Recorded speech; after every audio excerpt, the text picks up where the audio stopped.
श्री स्वामी समर्थ. जर तुझा देवावर विश्वास नसेल तर कृपया हा महत्त्वाचा संदेश दुर्लक्ष कर आणि तुझं काम कर, कारण तो फक्त खरा विश्वास ठेवणाऱ्या व्यक्तीसाठी आहे.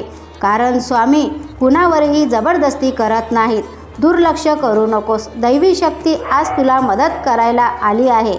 येत्या 3 तासात अनुभव येईल. स्वामी तुला सांगत आहे की पुढील 5 मिनिटात तुमचे आयुष्य पूर्णपणे बदलू शकते.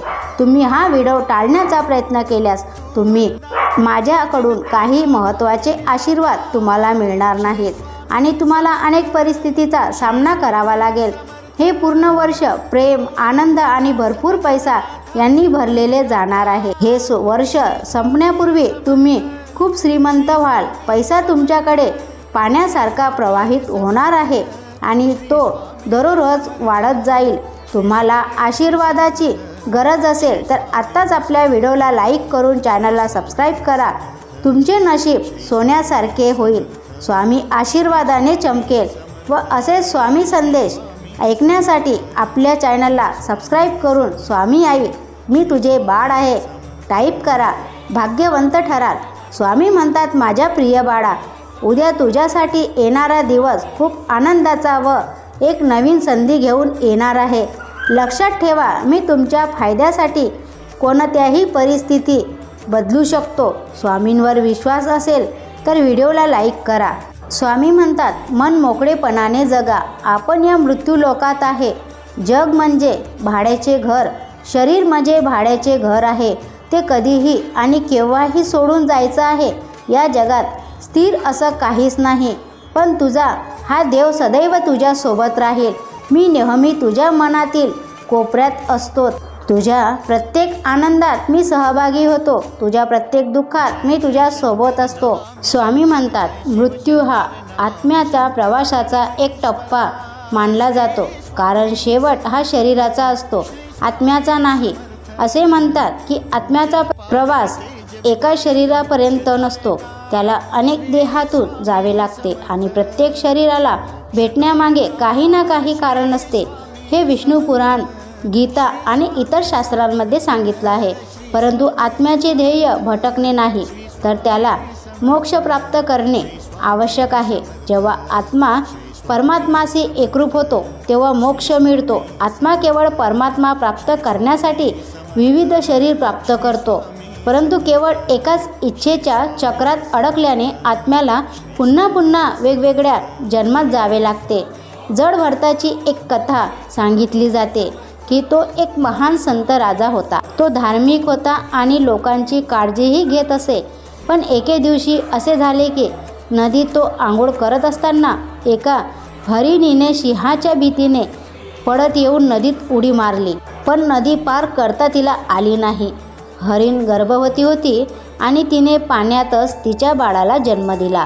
तिने एका हरिणीला जन्म दिला आणि तिथेच तिचा मृत्यू झाला. ते मूल पाहून राजाला दया आली आणि त्याने त्या हरिणीचा बाळाचा सांभाळ केला. तो तिला महालात घेऊन आला. जड भरत राजाने हरणाचे आपल्या मुलाप्रमाणे संगोपन सुरू केले. हरणीनेही राजावर खूप प्रेम करू लागले आणि राजासमोर खेळू लागले. ते पाहून जड भरत राजाला आनंद व्हायचा. राजाचे हरणाच्या बाळाबद्दलचे आकर्षण वाढतच गेले आणि हळूहळू तो म्हातारा होऊ लागला.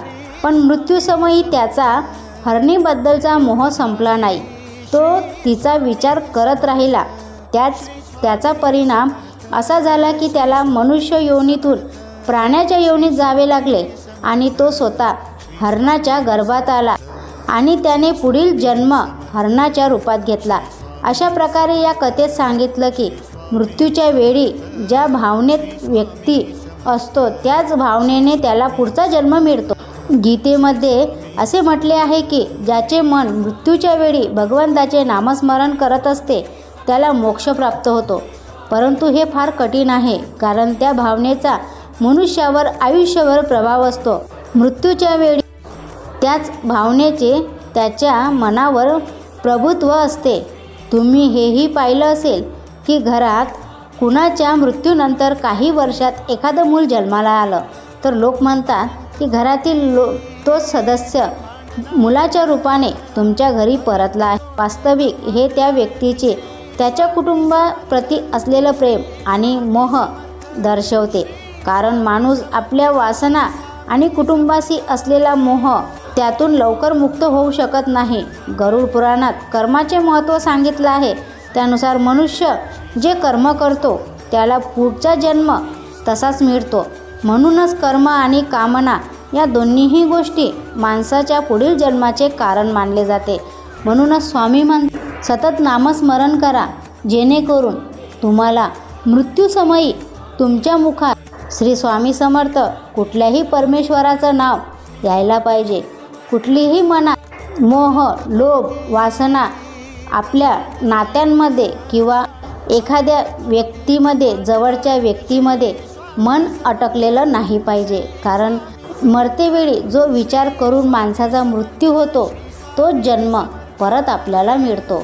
तर स्वामी भक्तांनो, हा स्वामी संदेश तुम्हाला कसा वाटला नक्कीच कमेंट करून सांगा व चॅनलला सबस्क्राईब करून लाईक करा. भेटूया नवीन संदेशासोबत. स्वामी तुमचे सदैव रक्षण करो, तुमच्या सर्व इच्छा पूर्ण करो हीच प्रार्थना. तुमचे आशीर्वाद प्रेम असेच राहू द्या. श्री स्वामी समर्थ. जय जय स्वामी समर्थ.